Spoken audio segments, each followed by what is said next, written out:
Tahun 1941, Pearl Harbor diluluh lantakkan oleh Jepang, memberi kecacatan pada keseluruhan armada Amerika di Pasifik. Dan 10 jam sesudah penyerangan laut ini, giliran Filipina menjadi korban Jepang, mematok jalan Jepang untuk menguasai Asia Tenggara dan Indochina. 10.000 tentara Amerika ditambah dengan 60.000 pasukan Filipina terpaksa mundur ke semenanjung Bataan. Dan anehnya, Presiden Amerika kala itu yaitu Roosevelt memutuskan untuk lebih fokus ke Eropa dan menekan Nazi Jerman. Meskipun strategi ini ada benarnya, namun otomatis membiarkan mereka yang berada di semenanjung Bataan terjebak, memaksa tentara Amerika dan Filipina mau tak mau menyerah pada pasukan Kekaisaran Nippon. Dan tanpa adanya fasilitas dan akomodasi yang memadai untuk menampung 70.000 tawanan perang ini, Jepang memutuskan untuk menggiring mereka terpecah dalam kem-kem tawanan yang berbeda melalui marching panjang sejauh 100 km. Marching maut yang mengambil 15.000 nyawa tawanan. Barulah pada tahun 1944, di fase akhir Perang Dunia ini, Jepang mulai kewalahan dengan determinasi sekutu yang mengalahkan mereka di berbagai garis depan di Pasifik. Dan tanggal 1 Agustus 1944, Kementerian Pertahanan Jepang merilis peraturan yang mendikte jika target mereka ialah dengan tidak mengampuni siapapun yang kabur dan membunuh tawanan tanpa meninggalkan jejak apapun. Pemandangan seperti inilah yang akan kita lihat di kem tawanan Palawan, di mana para tawanan ini dipaksa memasuki bunker-bunker di bawah putih pasir pantai hanya untuk dibakar hidup-hidup. To annihilate them all.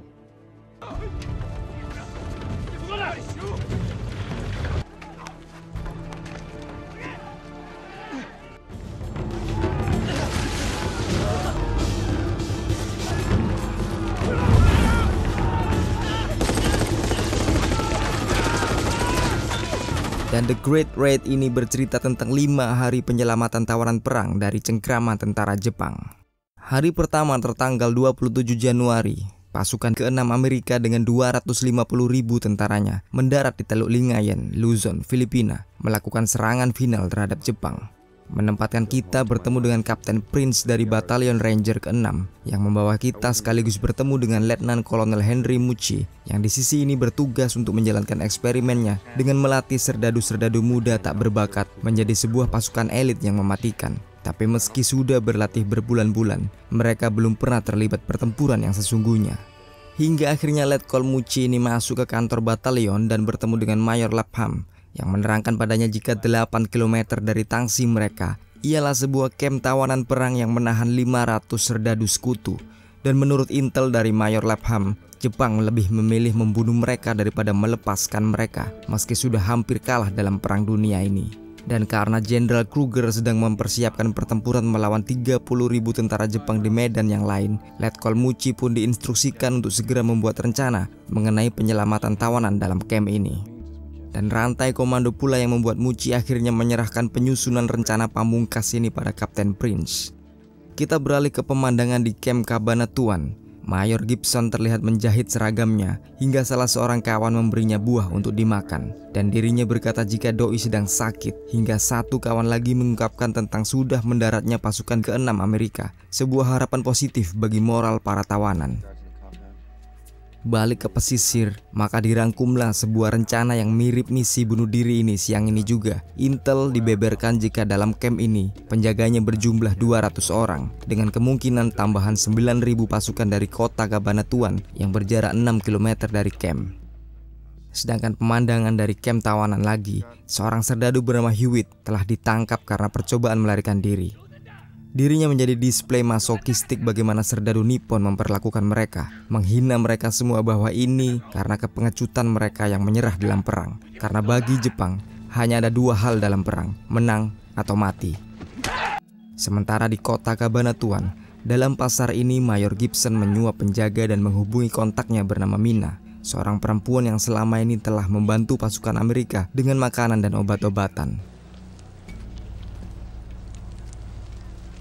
Kita pun menuju jauh ke Manila, Kota yang selama ini disebut sebagai Mutiara Oriental ini sedemikian pedih kondisinya ketika diinvasi Jepang dengan sistem otoriter yang kejam dan tak demokratis, membuat rakyat lokal lebih memihak ke pasukan Amerika dan banyak terbentuk satuan-satuan pemberontak di sana. Seperti pada saat ini, Mina bertemu dengan pimpinan gerakan bawah tanah yaitu Margaret dan membicarakan bagaimana mereka tetap harus membantu menyuplai para tawanan Amerika tanpa harus ketahuan pihak Jepang.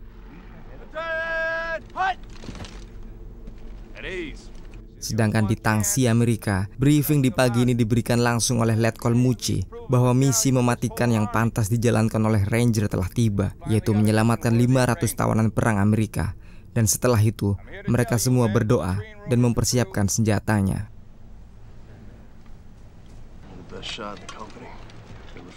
Sedangkan malam harinya, Sersan 1 yang biasa dipanggil dengan Top ini mampir ke tenda Kapten Prince dan memprotes karena dirinya tak diikutkan dalam misi ini dan mengkhawatirkan serdadu-serdadu muda yang belum pernah bertempur sama sekali pasti akan membutuhkan sosok yang lebih berpengalaman. Berbagai alasan pun dikemukakan hingga akhirnya Kapten Prince pun menyetujuinya. Maka esok paginya berangkatlah misi yang sejak awal rencananya disusun oleh Kapten Prince dengan seksama ini, di mana kelemahannya ialah jika pada perjalanan menuju camp ini diketahui satu saja serdadu Jepang, maka misi ini akan gagal total. Kita sejenak beralih ke camp tawanan. Terlihat semua penjaga pergi dan menghilang dari camp. Mayor Gibson yang selalu kalem dan berhati-hati ini memperingatkan seluruh bawahannya bahwa ini jebakan Jepang. Dan lagi pula daerah sekitar camp masih dipenuhi oleh tentara kekaisaran. Tapi kesempatan ini sekaligus dipergunakan untuk menurunkan tubuh Hewitt yang ada di atas tiang kayu setelah disiksa berhari-hari. Tapi sayang, nyawanya terlanjur melayang.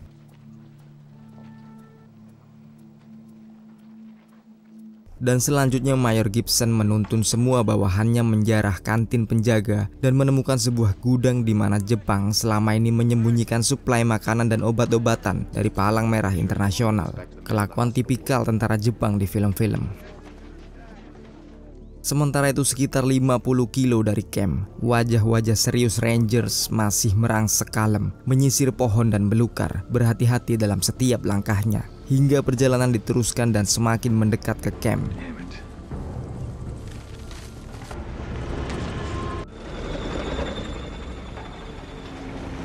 Konvoi pasukan Jepang barisan Kempeitai mulai bergerak mengarah ke camp. Satu ancaman baru untuk misi penyelamatan ini.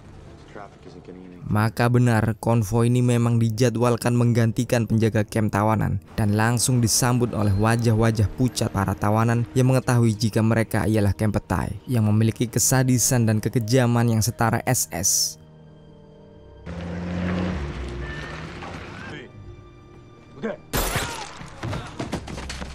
Mayat pertama yang memperingatkan Mayor Gibson dan Kapten Redding untuk membungkuk santun pada para penjaga baru ini. Beberapa saat kemudian sebagai pangkat tertinggi, Mayor Gibson melapor pada Mayor Nagai, yang mana Mayor Nagai segera menginterogasi Gibson atas misi-misinya di masa lalu dan tentang bagaimana isu atas sudah masuknya pasukan Jenderal Douglas MacArthur di pesisir Luzon yang akan segera melibas pendudukan Jepang di Filipina. Mayor Nagai menjanjikan jika segala manajemen operasional di camp ini berjalan lancar, maka tawanan akan diperlakukan dengan baik. Namun jika tidak, Kempeitai akan membunuh 10 orang untuk setiap satu tawanan yang mencoba kabur. 10 orang, sambil menawarkan sebutir quinine atau pil kina untuk malaria Mayor Gibson yang tampak semakin parah. Di Manila, dalam sebuah rumah sakit, Margaret yang juga bekerja sebagai suster di rumah sakit ini mencoba menyelundupkan pil kina dari farmasinya. Tapi ketika dirinya keluar, Kempeitai sudah masuk.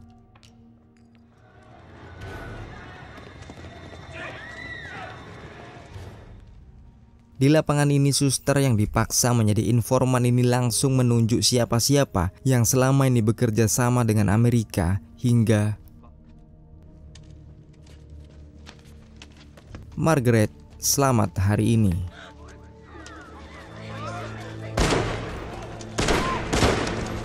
Hari ketiga, 29 Januari.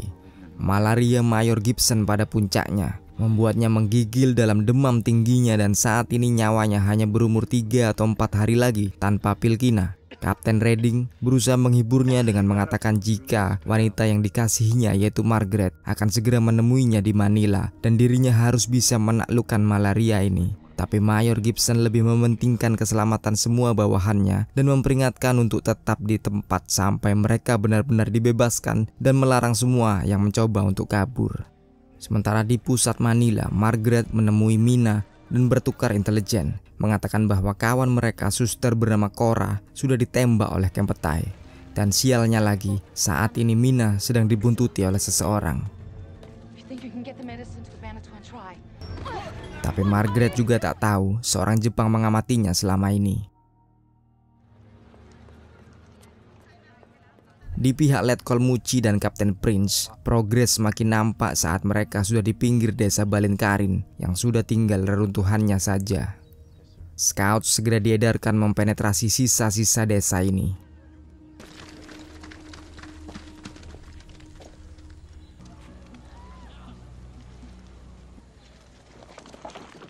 Letkol Muchi akhirnya bertemu dengan seorang tentara Filipina bernama Kapten Juan Pahota yang menyebutkan jika pemukiman ini didatangi oleh konvoi tank Jepang kemarin yang dengan brutal membunuh lebih dari 100 rakyat sipil hanya karena telah membantu tentara Filipina.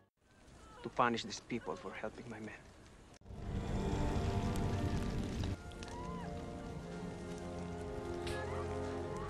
Selanjutnya detail penyerbuan ke camp segera dibeberkan dengan intel terbaru mengatakan jika semakin banyak hal yang masih tidak diketahui dalam camp ini, terutama kepastian jumlah musuh yang kini ditambah dengan barisan Kempetai. Ini memberi keraguan pada Kapten Prince yang merequest jika misi sebaiknya ditunda dulu. Ditambah lagi dengan Kapten Pahota yang mengungkapkan jika konvoi sebesar 1 divisi akan melewati camp Cabanatuan nanti malam. Ini akan mempertipis kans para pasukan penyelamat tentu saja. Selanjutnya Kapten Pahota memperingatkan Kapten Prince jika menjalankan misi hari ini sama dengan percuma karena kebanyakan para tawanan tak bisa jalan karena kurang makan dan sakit malaria. Jika saja dirinya diberi waktu 24 jam, tentara Filipina tentu akan menyiapkan kereta kerbau untuk mengangkut para tawanan. Dan yang jelas, pasukan Amerika harus mengamankan diri terlebih dulu dengan berpindah ke desa yang lain untuk bermalam. Kabar dari Manila, kini giliran Margaret yang dijemput oleh seorang perlente di rumahnya. Dan ternyata dirinya ialah seorang agen kepolisian militer Kekaisaran Jepang.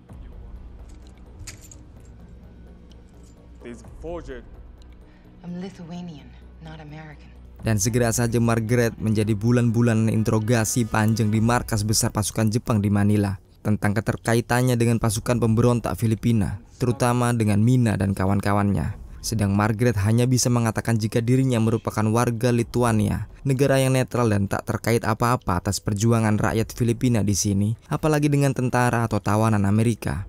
Hingga pria ini menunjukkan apa yang doi temukan di apartemen Margaret, yaitu sebuah foto stylish Mayor Gibson.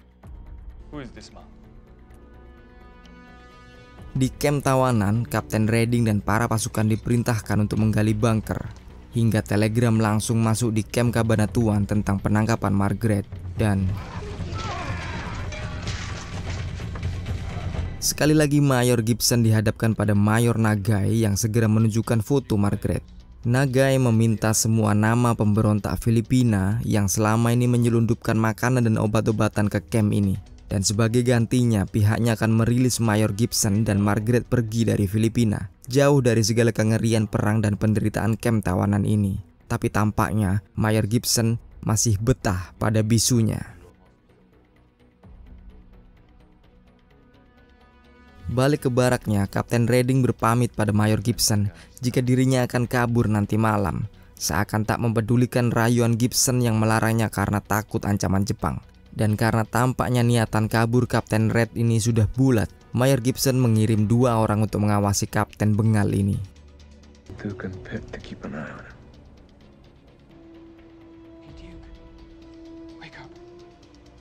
Tapi yang terjadi ialah salah seorang pengawasnya mengantuk pada giliran jaganya, membiarkan Kapten Redding kabur begitu saja. Sementara itu, 4 km dari camp di desa Platero, pasukan Letkol Muchi disambut oleh warga desa. Mereka datang bersama dengan pasukan Kapten Pahota.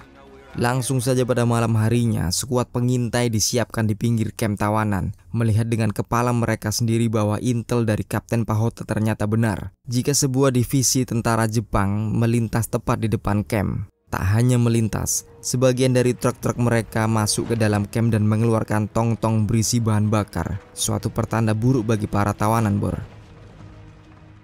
Hari keempat, 30 Januari. Pagi ini dibuka dengan briefing khusus dari pasukan Jepang yang ternyata menemukan Kapten Redding yang mencoba kabur tadi malam.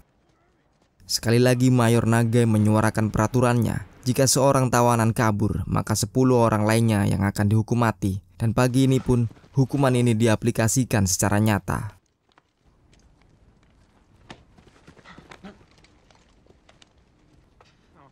My fault. 10 orang termasuk Kapten Redding bertekuk lutut berjejer menunggu ajal menjemputnya melalui moncong pistol Nambu tipe 14 ini. Dan ini pula momen terakhir Mayor Gibson melihat kawan baiknya, yaitu Kapten Redding.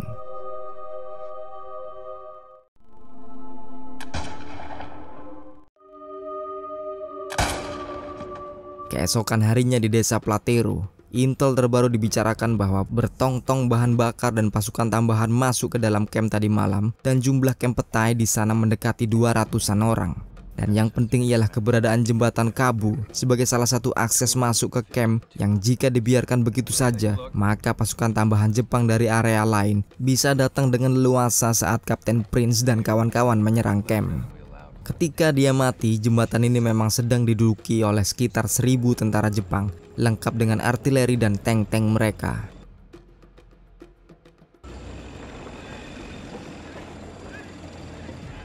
Tapi di tengah moral yang turun ini, Kapten Prince mengucap pada Letkol Muchi jika tentara Filipina mengajukan diri menjaga jembatan agar tak dilewati oleh tentara Jepang dan supaya tentara Amerika bisa dengan leluasa menyerang kamp tawanan. Kapten Pahota menyatakan akan merusak jembatan pada saat yang tepat hingga armor dan artileri musuh tak akan bisa melintas. Kita kembali ke Manila. Akhirnya setelah beberapa hari Margaret dilepaskan dan mengetahui jika kamp petai sudah menemukan semua kawan pemberontak bawah tanahnya yang kini jelas sudah menjadi onggokan mayat.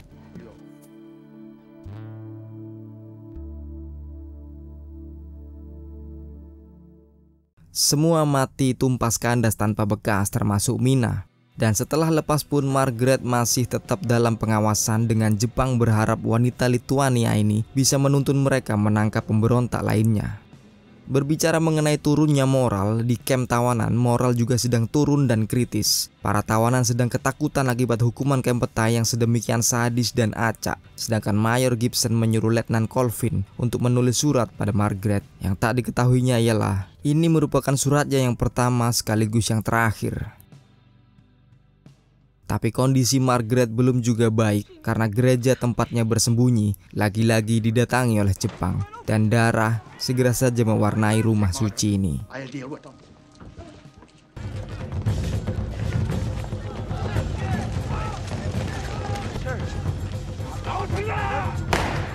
Untungnya Margaret berhasil melarikan diri di saat yang tepat.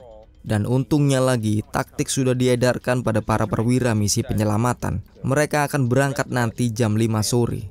Sesuai janjinya, Kapten Pahota akan berpisah dan menuju jembatan Kabu. Tapi satu kendala yang tersisa yaitu tak adanya perlindungan di sekitar kamp, alias hanya ada padang terbuka yang beresiko ketahuan jika mereka datangi begitu saja. Namun sekali lagi Kapten Pahota menyarankan satu ide, yaitu dengan mengirim satu pesawat sekutu untuk mengalihkan perhatian penjaga kamp selama pasukan penyelamat menata diri mereka di posisi masing-masing. Dan status sejauh ini ialah pasukan penyelamat berjumlah 120 orang guna menyerbu 250 penjaga dalam kamp, sedangkan sebanyak 1000 orang di jembatan Kabu dan sekitar sungai Pampanga, dan terakhir ialah 10.000 sisanya tersebar di dekat kota Cabanatuan. Pendeknya Bor, misi gila ini harus dilakukan dengan tingkat presisi yang tinggi dan waktu yang benar-benar tepat. Yes, sir. Anything else? Pada pukul 5:15 pasukan ini pun berangkat mengeksekusi misinya. Kita mulai dari pasukan Kapten Pahota yang tiba di ujung jembatan Kabu, mengamati pergerakan musuh di balik teropongnya, sementara anak buahnya dengan kalem memasang dinamit di rangka jembatan. Tentara Amerika sendiri memulai dengan peleton Letnan Riley bersama Sersan Top segera berjalan di flank kiri dan Kapten Prince memimpin bawahannya merayap di padang terbuka di bawah matahari yang masih terang ini. Hingga mereka semua tiba-tiba berhenti pada saat jam 6 sore. Waktu yang sama untuk pesawat pengalih perhatian datang. Dan di langit pun sekonyong-konyong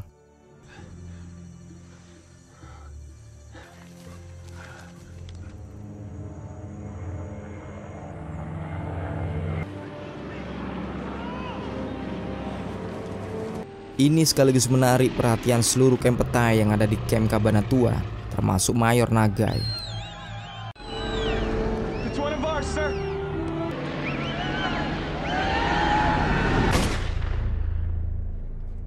Berkat pesawat ini dan dengan turunnya matahari, penyusupan Kapten Prince berhasil sampai di sebuah parit dekat pagar camp. Setengah 8 malam dan semua elemen penyerangan sudah bersiap sedia hingga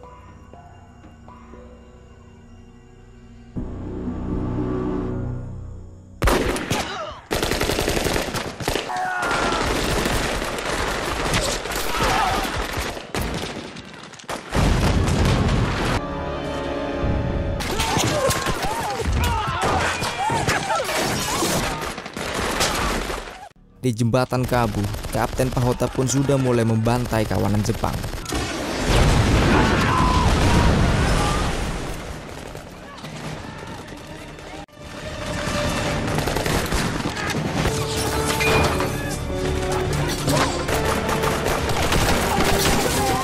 Dan akhirnya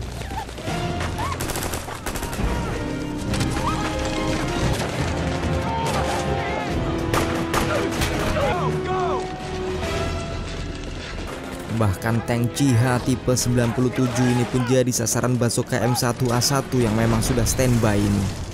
Sedangkan di jembatan Kabu, perlawanan tentara Jepang masih beringas dan bahkan tank yang sudah terhalangi rusaknya jembatan ini masih sempat disusul oleh barisan infanteri yang bergelombang-gelombang dan memang seakan berniat mati bertempur. Meskipun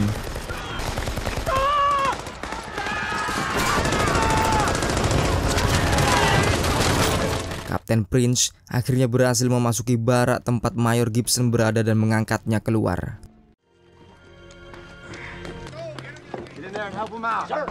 Sementara itu, Scout Letkol Muchi menyadari jika pasukan Jepang berusaha melakukan manuver flanking untuk menyerang posisi Kapten Pahota dari belakang. Tapi Muchi sudah memperhitungkan hal ini.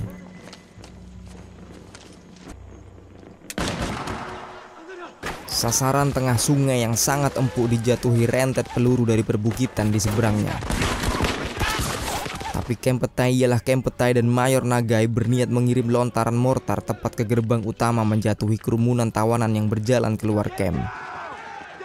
Hingga akhirnya Sersan Top dan Dali sadar akan hal ini dan berniat melakukan standoff dengan Mayor Nagai dengan menjebol gerbong samping.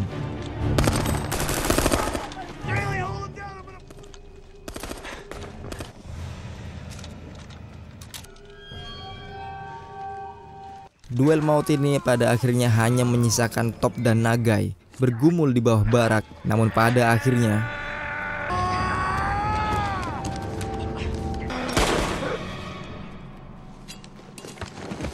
hingga beberapa saat kemudian semua camp petai di camp ini tumpas kandas tanpa bekas bor. Dan ke-500 tawanan perang yang tersiksa selama 3 tahun ini berjalan menuju ke kebebasan mereka. Hari kelima, 31 Januari, dengan semua tawanan berhasil diselamatkan dan diarahkan ke Talavera. Sementara mereka yang tak dapat berjalan memang benar-benar diangkut dengan pedati yang ditarik kerbau. Dan di sini beredar pula Margaret, mencari-cari pria yang dikasihinya yaitu Mayor Gibson. Tapi hanya Letnan Colvin yang ditemuinya sekaligus mengantarnya ke arah sebuah gerobak. Hanya untuk melihat tubuh tak bernyawa Mayor Gibson yang takluk oleh malaria. Malaria yang selama ini ingin disembuhkan oleh Margaret. Dan yang tertinggal hanyalah sepucuk surat terakhir Mayor Malang ini. Sedangkan di sudut yang lain, Kapten Prince menerima salut dan apresiasi dari Jenderal Kruger dan Letkol Muchi sebagai pemimpin penyerbuan camp tawanan yang berhasil menyelamatkan tepatnya 511 tawanan. Tercatat 2 korban tewas dari pasukan Amerika, sedangkan tentara Filipina terpaksa harus kehilangan 21 serdadunya dalam pertempuran maut di jembatan Kabu. Dan seorang tawanan perang tewas setelah dibebaskan yang dalam film ini digambarkan oleh Mayor Gibson. Dan untuk kesuksesan besar misi ini, Letkol Henry Mucci dan Kapten Prince diapresiasi dengan medali Distinguished Service Cross. Dan sekian juga konten kita saat ini. Semoga kalian masih standby terus di Jauh Dekat Film. Wassalamualaikum, yuk, bye.